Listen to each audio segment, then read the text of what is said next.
কক্সবাজারে ছুরিকাঘাতে নিহত লেফটেন্যান্ট তানজিম সারোয়ারের নির্ঝরের হত্যার নেপথ্যে কারা তা জানতে কাজ করছে অন্তর্বর্তী সরকার। ঢাকা সেনানিবাসে সেনা সদর দফতরের পাশে মাল্টিপারপাস হলে পরিবারের সঙ্গে দেখা করেন এবং তারপরেই এই কথা জানিয়েছেন তথ্য উপদেষ্টা নাহিদ ইসলাম। বলেছেন, হত্যাকাণ্ডে জড়িতদের কঠিন শাস্তি নিশ্চিত করা হবে, রাষ্ট্রীয়ভাবে সম্মাননা দেয়া হবে তানজিম সারোয়ারকে। পরিবারের দাবি, কোনো টাকা পয়সা নয়, স্মৃতি সংরক্ষণে উদ্যোগী হোক সরকার। ডাইনিং জুড়ে সৌন্দর্যের পাহাড়, Italiano Opel glass, timeless elegance. বাবা মায়ের একমাত্র ছেলে সন্তান লেফটেন্যান্ট তানজিম সারোয়ার নির্ঝর। ছোটবেলা থেকেই ভীষণ মেধাবী ছিলেন তিনি। লেখাপড়ার পাশাপাশি কর্মক্ষেত্র রেখেছেন প্রতিভার স্বাক্ষর। পার্বত্য এলাকায় শান্তি প্রতিষ্ঠা করতে গিয়ে প্রাণ হারানো এই সেনা কর্মকর্তা হয়ে ওঠেন দেশপ্রেমিক তারুণ্যের প্রতীক। তার প্রতি সকলেই আমরা শ্রদ্ধা জানাচ্ছি, স্মরণ করছি এবং সামনের দিনগুলোতে আমরা এই তানজিম সারোয়ারকে স্মরণ করব এবং তিনি আমাদের দেশের জন্য, তরুণদের জন্য অনুপ্রেরণা হয়ে থাকবে। আমি আজকে এসেছি, তার পরিবারের সাথে আমরা কথা বলেছি এবং কিভাবে রাষ্ট্রীয় সম্মাননা আমরা তাকে দিব।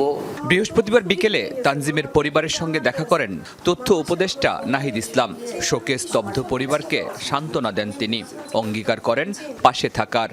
অনেক বড় কিছু করবে, এটা চেয়েছিল না, তোমার কিন্তু সেটা পূরণ করতে হবে।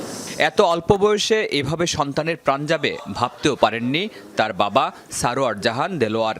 কোনো আর্থিক সহায়তা নয়, নির্ঝরের দেশপ্রেম আর আত্মহতির স্মৃতি রক্ষার উদ্যোগ নেয়ার দাবি পরিবারের।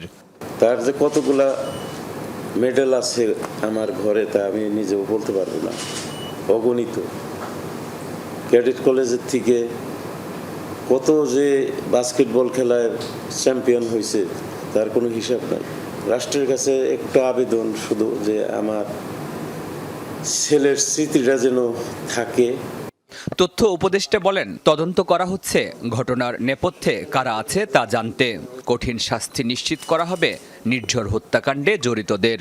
পুরো বিষয়টা আমরা তদন্তের জন্য বলেছি, যে আসলে ঘটনাটার পিছনে আরও কোনো পরিকল্পনা আছে কিনা।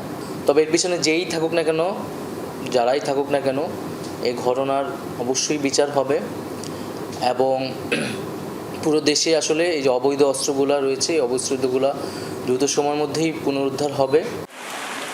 সোমবার শেষ রাতে কক্সবাজারের ডুলা হাজারায় ডাকাতদের ছুরিকাঘাতে মৃত্যু হয় নির্ঝরের। এই ঘটনায় এরই মধ্যে 6 জনকে আটক করা হয়েছে। শরীফুল ইসলাম খান, যমুনা নিউজ, ঢাকা।